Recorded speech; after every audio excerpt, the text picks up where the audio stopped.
Welcome to the Future of Work Live, hosted by Mark Salisbury. The Future of Work Live is sponsored by Vitel, your partner for elevating organizational intelligence for innovation and success. Find us at www.vitel.com. Each 25-minute episode with Mark and his guest paints an inspiring picture of what's to come in the world of work. Welcome to the Future of Work Live. I'm Mark Salisbury, your host. Today, Liz Kislik will be my guest, and she'll discuss why compassion is so important to our next generation of leaders. All right, so Liz is going to be joining us shortly, and she is a management consultant and executive coach and a frequent contributor to Harvard Business Review and Forbes. Her TEDx, Why There's So Much Conflict at Work and What You Can Do to Fix It, has received over 500,000 views. She specializes in developing high-performing leaders and workforces, and for 30 years has helped family-run businesses, national nonprofits, Fortune 500 companies like American Express, Girl Scouts, Staples, Janssen Pharmaceuticals, and Highlights for Children, and help them solve their thorniest problems. Starting off the new year great here. All right. So go ahead and we will welcome Liz to our show. Welcome, Liz. Hi, Mark. Happy New Year. Same to you. And I'm going to introduce to our audience at home our producer, Mark Trisco. And so we'll let you say hi to us, Mark. Happy New Year, everyone. There it is. So now it's official. Our producer said that it's Happy New Year, so we know it is. So we're very good with that. All right. Well, let's go ahead and start getting right at these questions. And so, the first one I'm going to ask you is, what's different about this next generation of leaders? It's so funny thinking it's the next generation of leaders as if people leap in right away. Here I am. Now I'm a leader. Of course, there is a little bit of that. But I think as younger generations come into the workforce, the thing that's the most different about them is they're younger, certainly than we are. Yeah. But there have always been younger generations coming in. Often, they find that people are not so accepting of their ways. So this generation in particular, what do we see here? So these folks are internet born and bred. And that is different. They have an ease and an access and an expectation of being on in ways that many of them are now pushing back against, in fact, as they're operating in workplaces. It's really interesting to see the differences inside the generation, if we want to call it Gen Z, or Zoomers, as some people call it, in terms of what they expect from their leaders, and therefore how they are starting to behave as leaders. It's really, it's a reflection on us, Mark. Thinking about the models that we have set for leadership, whether it's in the workplace, in the media, in politics, the ways that leaders behave are what these younger people grew up on. Mm-hmm. But that's diverse and becoming more so all the time. So their responses are also a little bit all over the place. The biggest thing about them is that they are younger, and older people often resent that they don't already know how to function in the workplace, that they don't already know the corporate culture, that they don't already know the tactics and techniques. We treat them as if they were supposed to get it from the minute they walked in, which certainly isn't how we came up, is it? No, it's not. And so, If I were to look at our next question here, how can we teach them to lead, right? If they're so generationally different, and then, in other words, they're so inexperienced, how do we start on this task? The first thing is, paying attention to what we're doing. Are we leading well, and are we modeling in a way that we want them to take on? Or is it a certain amount of do what I say, not what I do? Hmm.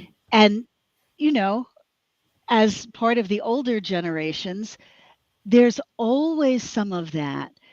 Human beings are very complex, and we often have better conceptual thoughts than what we do in our daily practice.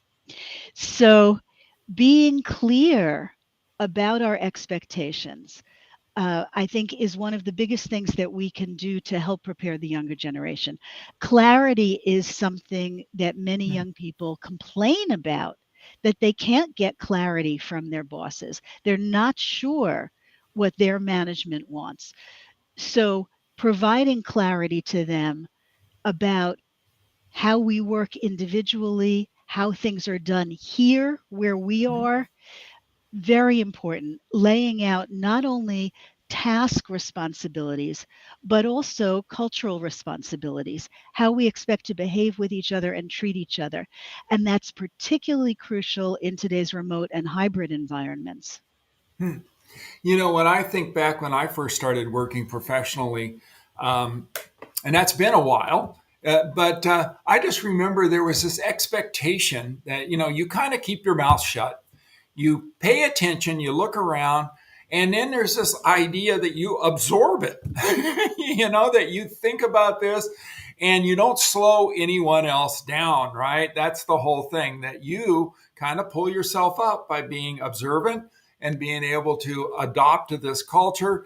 And I think what you're saying is that probably never worked very well. Right. And with this generation, maybe we should explicitly teach some of this stuff. Is that what you're saying, Liz? That's certainly part of it. Not only did it not always work very well, but also this idea of learning by watching doesn't work for people who have been participating already in non-work environments. And once people are on social media, they are used to being part of the flow of communications. They are used to asking questions. They are used to sharing their opinions. The idea of being seen and not heard, it's not going to fly. And so figuring out how to create participation, and as older leaders, how to accept participation we didn't necessarily expect. That's on the leadership. The funny thing is, everything is on the leadership, of course. That's what you get paid for. You get paid to figure it out so that it works for the people you're leading. When I was new in the workplace, the difference was that as a young person, you had to figure out how to keep your boss happy. Some of that has really shifted now. Yeah. And the expectation is that if you can't keep a workforce happy, they're going to leave you. I can't tell you how many times, as a young person working, as a manager myself, and then as a consultant in a variety of work environments, I have heard some leaders say, we give them a good job, they have to figure out how to do it.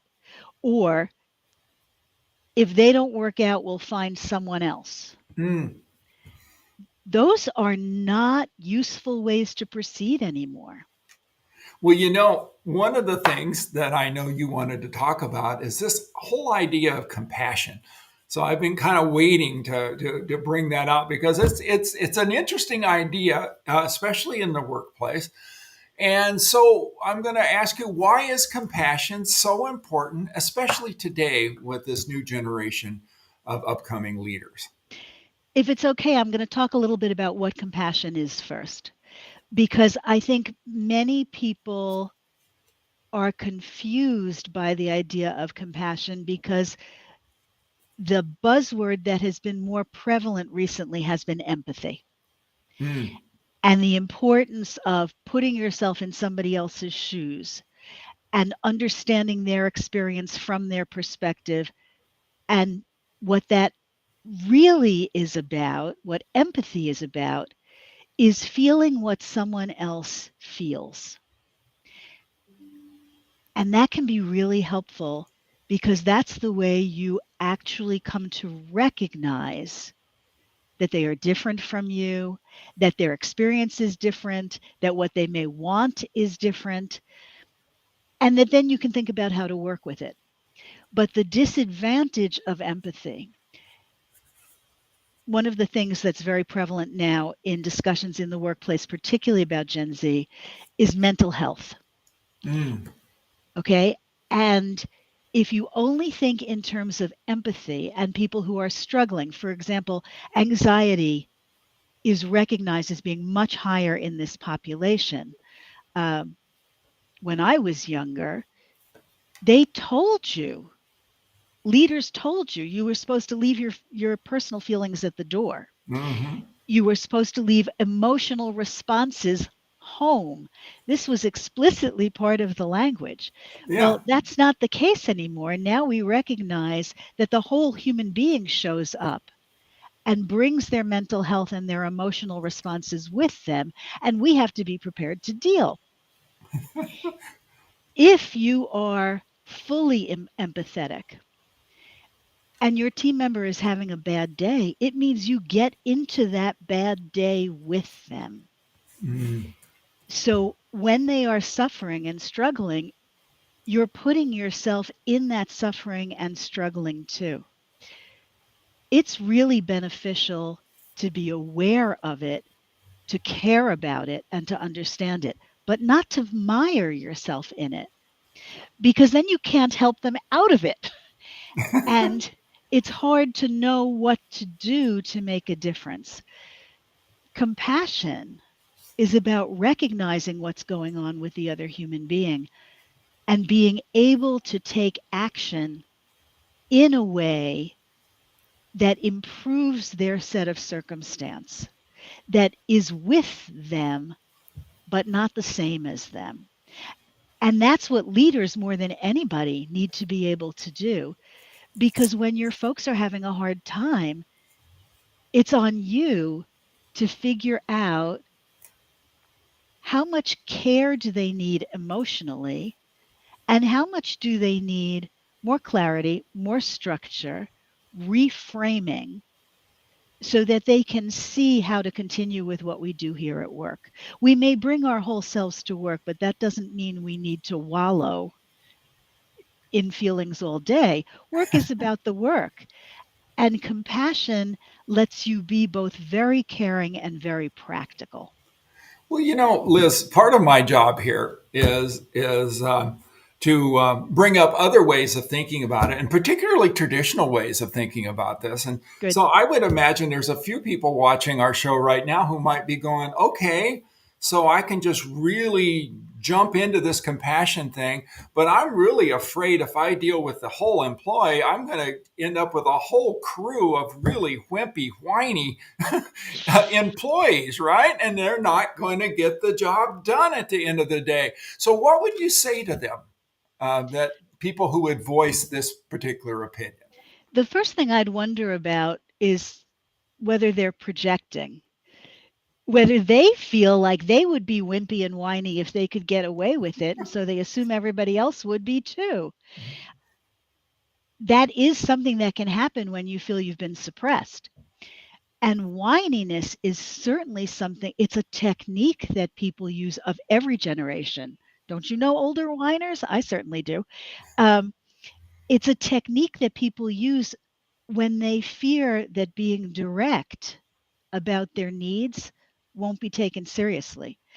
And so they subvert their observations about the work or their work relationships into this kind of sidebar of whininess. They carry that around with them, and it can serve as a shield. Many of us don't like to deal with whiny people, so we leave them alone. We don't want to trigger them.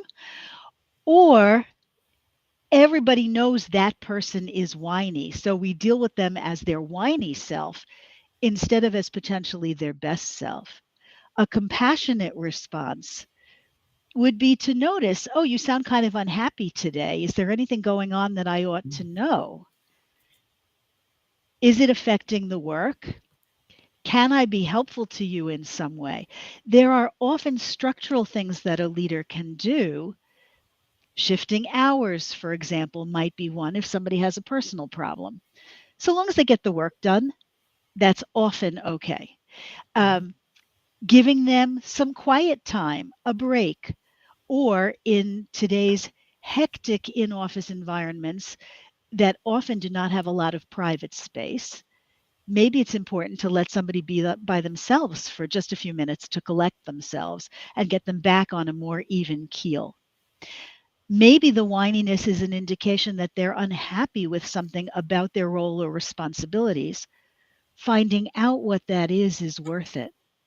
It's a lot easier to encourage them to speak and communicate differently if you know they don't hate everything they're doing. Well, I think one of the things that our audience might be thinking about here is, sure, it's great to be compassionate, and everybody wants to be a better person and all of that. And we want to help our employees, have more rounded lives, and all that's really nice. And at the end of the day, and you go, what about the bottom line, right? And I would say that the elephant in the room that we're talking about here is that we're not doing the work that we used to do. We're not doing work where we do the same repetitive thing over and over again. We're not bolting fenders on Thunderbirds in automobile factories. So we're usually asking our people to come up with new and unique kinds of solutions to things that they've never done before. And so we need to give them really as much flexibility to think about different ways of solving these problems that's going to meet all of the criteria that we need for a solution. That takes a lot of creativity, right? And people aren't going to be creative if you tell them to just, tough it up. And I'd like this done by 2:30, and I'd like, this thing. So I think that there is basically, because of the nature of the work, thinking about our employees as a whole person is really not only something that helps us, but it's really imperative for really the future of our organizations. And so what would you say to that?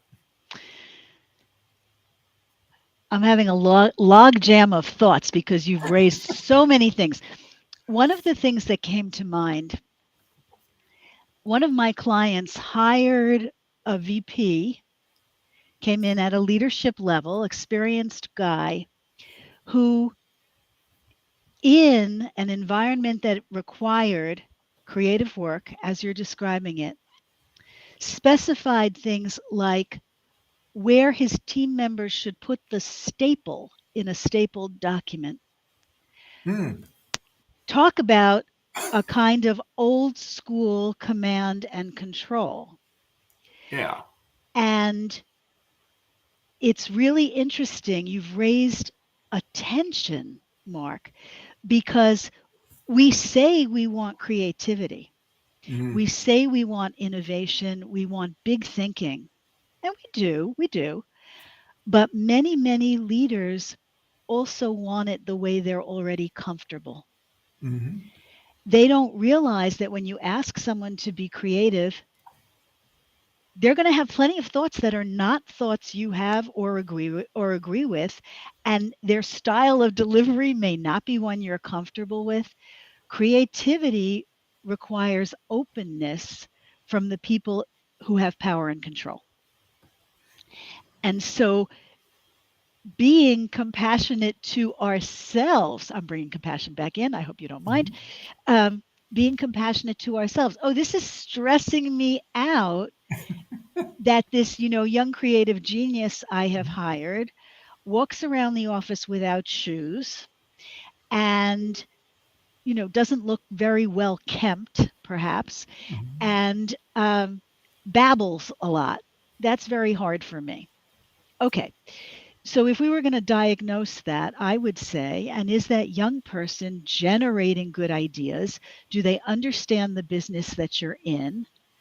Are they able to contribute ideas that support the nature of your business or your business model? Can you see value in what they are delivering?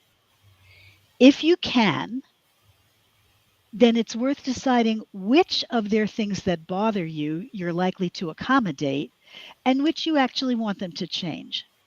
And going back to your point of how complex it is, it takes time and energy just to have this conversation with yourself. Just to think about how much of this is me and how much do I need to address in the other person.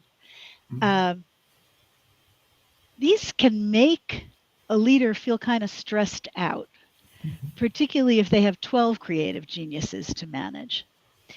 In general, if they're not disrupting each other's work, I would probably say leave them alone as much as you can, so long as you've really given them the parameters and work rules and they're functioning within the system well enough. You kind of get rid of your personal preference issues because you're the one with the power to do that. If, however, they are disrupting other people's work, if they're not producing work, or if their work is not high quality, then you have to go back to what I think of as some of the management and leadership basics. Have you been clear enough about your expectations? Are they getting support from their colleagues the way they are supposed to? I'm not talking about over the top taken care of. I'm just talking about regular collaboration and things like that.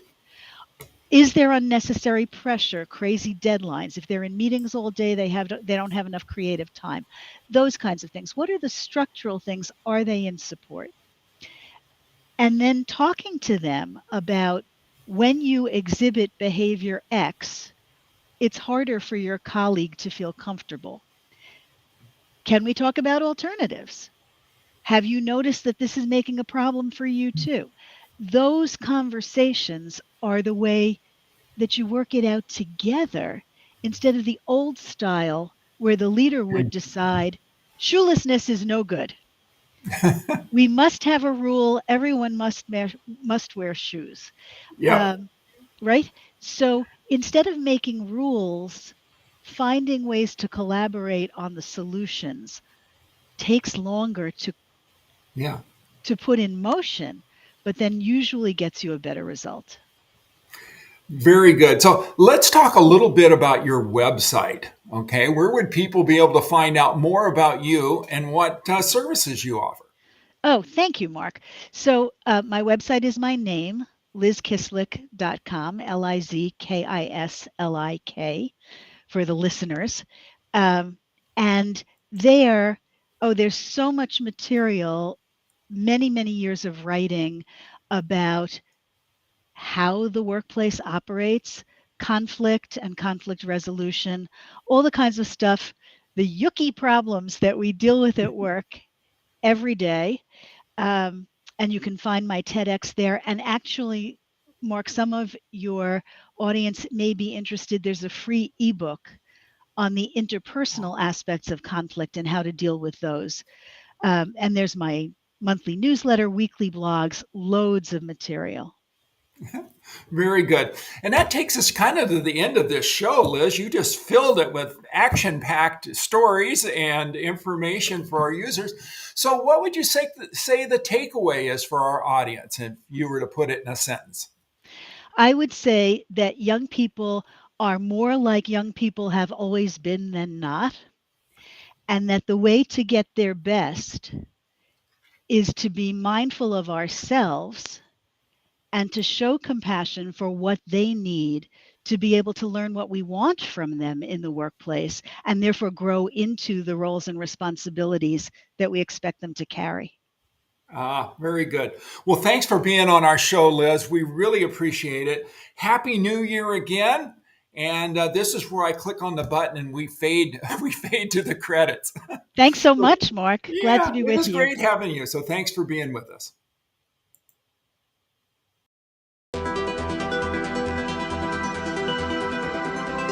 The Future of Work Live is sponsored by Vitel, your partner for elevating organizational intelligence for innovation and success.